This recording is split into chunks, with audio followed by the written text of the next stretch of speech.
का कहर जारी है। पिछले 24 घंटों में कोरोना के 1040 नए मामले दर्ज किए गए। मरीजों की मजमूई तादाद बढ़कर 34,790 हो गई है। रियासत में कोरोना से अब तक 928 लोगों की मौत हो चुकी है, जबकि 24,768 मरीज सेहतयाब होकर अस्पतालों से अपने घर जा चुके हैं। वहीं राजधानी भोपाल में अनलॉक 3 का नफाज होने के बाद नई गाइडलाइन जारी कर दी गई है। अब हफ्ते में शनिचर और इतवार को मुकम्मल तौर पर बाजार बंद रहेंगे।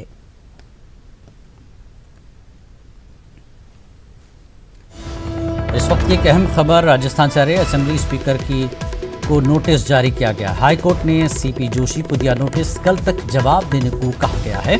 बीजेपी लीडर मदन दिलावर की अर्जी पर अदालत का इक़दाम।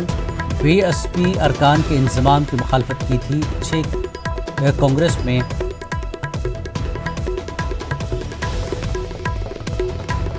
10 बजे होगी मामले पर आइंदा समाअत अब कल 10:30 बजे होगी। बड़ी खबर इस वक्त की, राजस्थान के असेंबली स्पीकर को नोटिस जारी किया गया है। हाईकोर्ट ने सीपी जोशी को ये नोटिस दिया है। कल तक जवाब देने को कहा गया है। बीजेपी लीडर मदन दिलावर की अर्जी पर अदालत का ये इक़दाम है। 6 बीएसपी अरकान के इंजमाम की मुखालफत की थी कांग्रेस में। और हमारे नुमाइंदे मजीद तफसीलात के लिए अरबाज जुड़ चुके हैं जयपुर से। अरबाज, क्या है पूरा मामला? स्पीकर ने नोटिस दिया है सीपी जोशी को।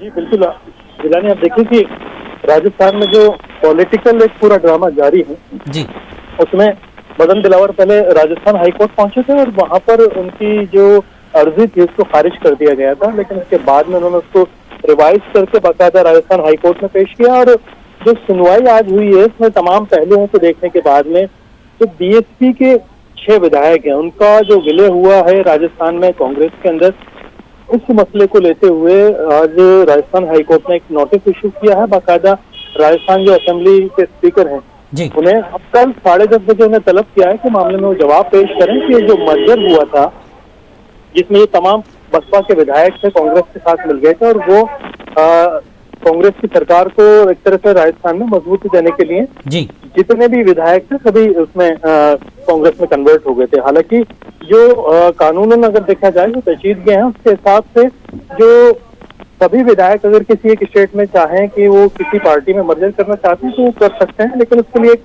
मिनिमम जो अगर है अमाउंट वो होना चाहिए 2/3 से ज्यादा का, लेकिन वो था और 100% सभी 6 विधायक इसमें मिल गए थे। इसी वजह से पहले जो विधानसभा स्पीकर थे राजस्थान के सीपी जोशी, उन्होंने जो मदन दिलावर की एप्लीकेशन है कि जो असेंबली विधानसभा अध्यक्ष के सामने लगी हुई थी उसे खारिज कर दिया था। जो पिछली सुनवाई में इस मसले पर जवाब भी पेश किया गया था राजस्थान विधानसभा की तरफ से।